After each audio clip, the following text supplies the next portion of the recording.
ladies and gentlemen, and welcome to the show. This is T-Bone logging in with the Farming Simulator 2013 tutorial.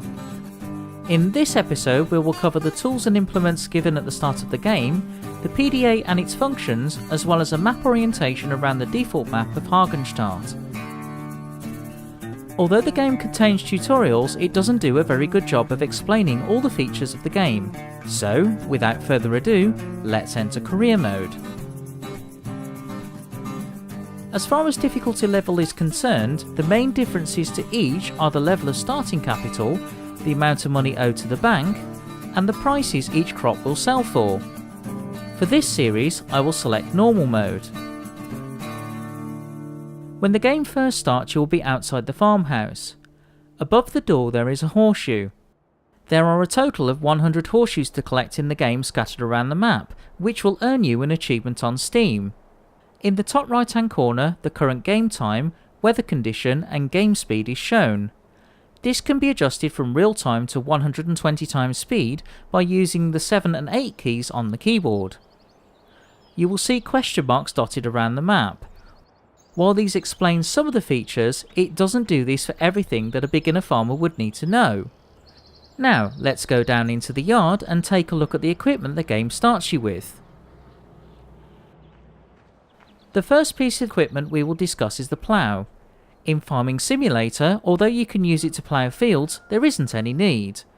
The main use of the plough is combining fields together, which I will cover in a later tutorial.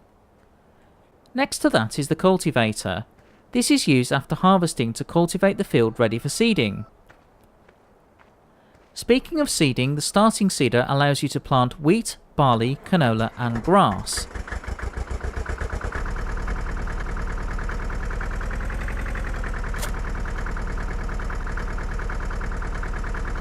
The seed type can be cycled through, each having their individual icon.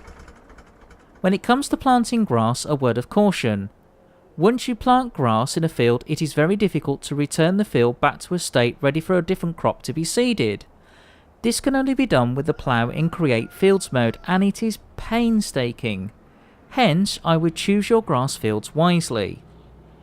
Next, you have your starting set of tractors in the game.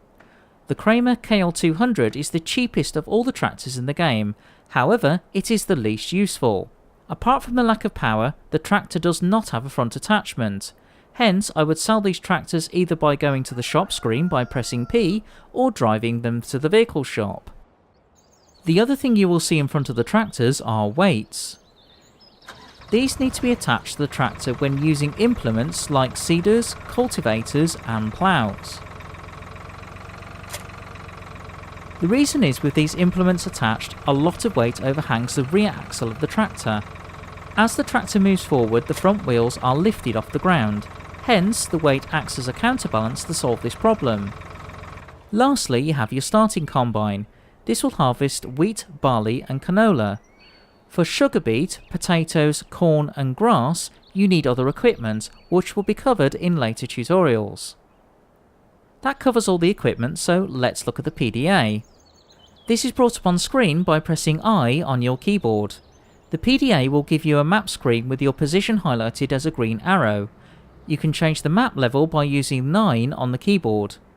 Pressing I on the keyboard will bring up other useful information and eventually closes the PDA. It will display the weather forecast, current prices at each sale point, your finances and your statistics. If you press 9 in each of these sections, it will give you more information. You can also see a bigger map view by pressing Escape on the keyboard. The numbers of the fields that you own are highlighted in green. This map can show you the level of crop growth as well as which crop is planted in which field. With that covered, let's take a look around the yard. First is the straw and hay shed. This is used to sell any straw or hay that you have gathered from the fields. Next is the fertilizer tank, which refills crop sprayers and fertilizer spreaders. You can refill your seeders from the bags in the corner of the yard.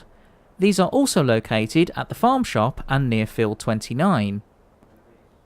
Next to these are your storage bins for potatoes and sugar beet, and the silos for wheat, barley, canola and corn. Opposite the silos is the chicken coop. This will be covered in more detail in another tutorial. The red fuel tanks are also in the yard, others are dotted around various parts of the map. So let's jump into a tractor, leave the yard and drive into town.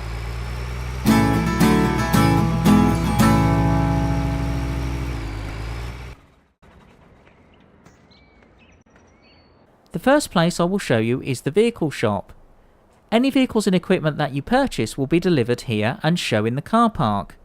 If you return any vehicles and equipment and sell them directly, you will receive more money for the sale. Opposite this you have the petrol station. This building I like to call the small farm shop. This is where you sell eggs that you collect from the chicken coop. Next I will show you all the sales points that are on the map. The farm shop is located just north of the town, below Field 4. The freight yard is located on the west of the map, just east of Field 10. The inn is located in the northeast corner near Field 8. The mill is due south from the farm between Fields 25 and 28. And finally, the port is in the northwest corner near Field 1. So, we have covered the equipment, PDA functions and map orientation. In the next episode, I will guide you through your first day farming. Thank you for watching this tutorial. Until next time, take care and enjoy your gaming. This is T-Bone logging off.